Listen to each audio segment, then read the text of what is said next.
I recently joined Anaplan as an FP&A practitioner, and I spent the last 10 years in the financial services industry, actually leading FP&A organizations. So, my presentation today is really geared towards, me as a practitioner and the experience that I had within the organization, actually driving the organization towards greater collaborative planning, as you heard both from Stephanie and Elena. So during my time at Unum Group, as you heard Larissa describe, we were beginning to see that change is constant, very similar to what we're all experiencing today. The only thing we know for sure is change will continue to happen, and so we do have to embrace it. And businesses continue to find new ways to be more digital, and that digitization actually really is what's driving a lot of this opportunity to be collaborative to drive greater business value. But we had a vision when I was at Unum Group to find a better way to focus on collaboration from the development of strategy all the way through the execution of that strategy and monitoring the financial outcomes. So I would love to kind of show you that story. So if we go to the next slide, when I took the leadership role at Unum, we had recently brought in a new CFO of the entire organization, and I was really excited and eager, to share my insight as I was starting finalizing the delivery of our first plan process for the next year to that CFO. And I had prepared, multiple days for it, so me and my team to hopefully, impress the new CFO and provide him the guidance as we enter into the new year. And I remember quite vividly sitting across the table from him, handing him the financial plan for the following year. And he didn't even open the deck and looked at me and said, Ray, this material is outdated. And I was shocked, and I honestly didn't know what to say at that point. I said, what do you mean? And he goes, this is 2.5 months old. What's happened in the last 2.5 months is, additional insight has been gained by our sales force. New trends are starting to emerge, and we're seeing changes in our operations based on actions that we've been taking. This plan can't be relevant anymore if it took you guys 2.5 months to produce it.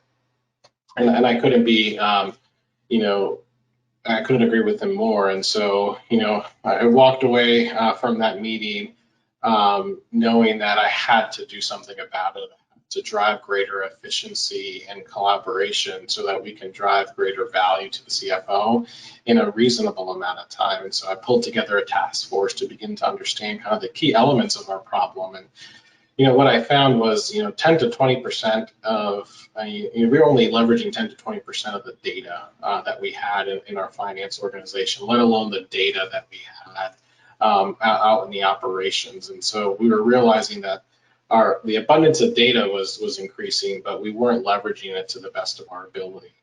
Let alone that we, very similar to the story you heard from Stephanie is, my team was spending 70 to 90% of their time just gathering the data and reconciling the data across systems. And Elena spoke about what that reconciliation could look like and how cumbersome that could be, instead of running the scenarios and stress testing the plan and understanding our options.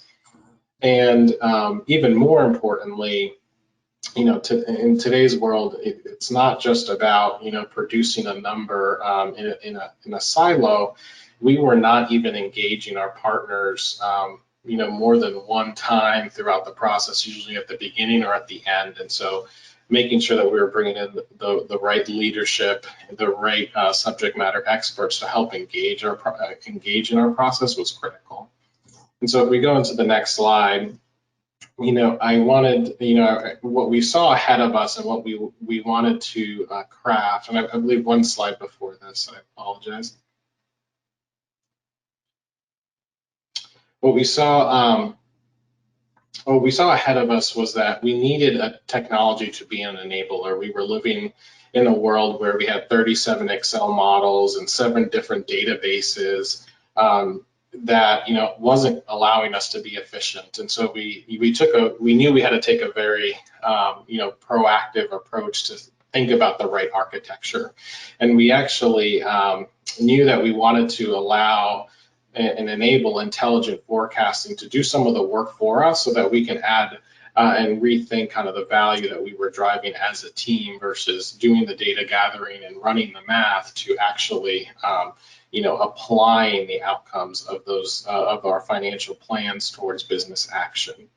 And so we wanted to ensure kind of the strategic execution of certain things that were actually happening in the business, and we weren't reflecting those effectively in our plans either, let alone driving the culture that we needed to actually drive a more collaborative process and a more effective and efficient process.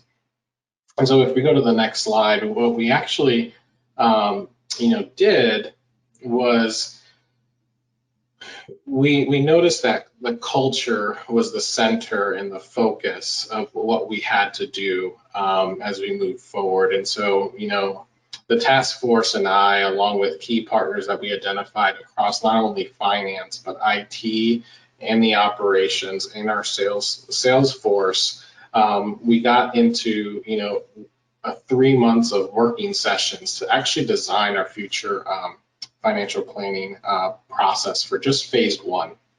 And we spent that time, doing very similar things that you heard from Elena and Stephanie. As we first started with the data architecture. What was it going to take to align our data and leverage the data that we needed to, and why was that data the right data we wanted to go after?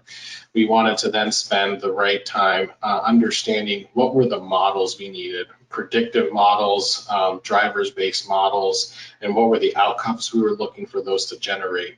And that was helping us build a broader connectivity from edge to edge that we wanted to be able to provide ourselves. But then even more importantly, we had to think about the process we were wrapping around that. And so how did we want to engage our business partners throughout the process, so that we were thinking more from a progress over perfection, right? We, as FP&A practitioners, we sometimes pride ourselves in developing the right number, the final answer, but really the answer is an iterative approach. And so taking that iterative approach was important to us. So rethinking how we engaged our partners throughout that process was critical. And ultimately, driving the transparency, because, we couldn't allow collaboration without having transparent data, access to the system, and access to an understanding of the risks that we were incorporating within our financial plans as well. And all of that really helped us build the readiness that we needed to move forward into the future and tackle the low interest rate environment at the time, and tax reform, and so many other economic factors, and now today, COVID. And so it was really critical for us to really think about this holistically, to take on this what was ended up being a 3 to 4 year journey for the team to actually arrive at this collaborative planning achievement, where we actually took that 2.5 months of generating the plan to it only taking 2 weeks to produce the plan.